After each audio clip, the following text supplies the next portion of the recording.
Live from Dallas and Fort Worth, this is CBS 11 News at 6 a.m. The ones for Texas. Good morning, and thank you for waking up with us. We had some severe weather roll through North Texas last night. Take a look at the storms north of Childress near Wichita Falls. Lots of lightning and clouds brewing. Fortunately for us, it was mostly just rain and a lot of wind. So, Russ, did any of that wake you up last night? Yeah, in fact, it did.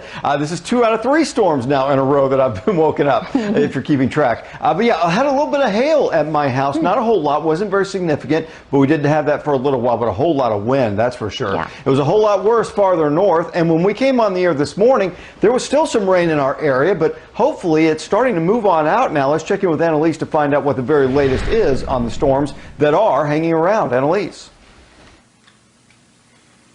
Good morning, Russ and Karen. Yeah, really active the past 24 hours. That view from Childress that Karen was talking about, unbelievable storms that did develop, really textbook kind of supercells last night to our northwest. We've been watching as far as our widespread rain chance. It's been with this line ahead of a cold front that has been drifting from the Red River in the early morning hours and now to this point. Here's the good news. It's lost its severe limit, so we're no longer talking about severe warnings. In fact, we're not even talking severe thunderstorm watches. All of those have been dropped.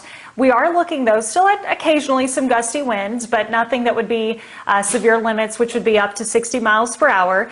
So it would be less than that. I'd say maybe 40-mile-per-hour winds at times, heavy rain, and you can see that through Collin County and Hunt County. It is drifting off to the southeast. We'll zoom in a little bit closer. That is heavy rain from McKinney through Denton. It's going to keep tracking towards the mid-cities. The tail end of this, Tarrant County, I don't think you see a lot from this. Dallas County, it's going to be a quick little window of time as we move into the 6 and 7 o'clock hour where you would see some brief heavy rain. The big thing after this rain moves out this morning, it's that we're cooling down, dropping into the low 60s, and then we'll only rebound this afternoon into the low 70s. Russ? They're going to feel pretty nice. All right, Annalise, thanks. And do want to point out that all the rain that we had yesterday and last night may be responsible for this wreck. The driver of this semi is blaming slick roads for the crash. It was just after midnight when the big rig crashed on the 35E ramp at LBJ. The good news is no injuries were reported, and it's not causing any traffic problems this morning. All right, new this morning, the FAA is investigating a pedestrian death on an Austin runway.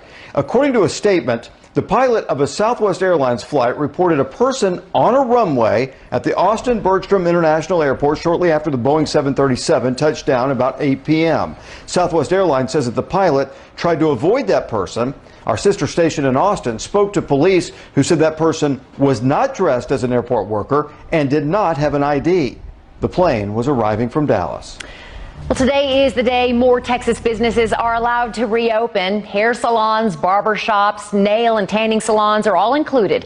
Those businesses will have to make sure there's at least 6 feet of space between workstations, and customers need to maintain social distancing in waiting areas. The governor suggests customers wait in their cars until their appointment. Public swimming pools can also reopen today as long as they follow certain restrictions, including limiting the number of visitors. Shelley Luther, the owner of Salon a la Mode, is a free woman this morning after spending 2 nights in jail. Nicole joins us now live from outside the salon this morning with the actions the governor took that helped in her release. Nicole.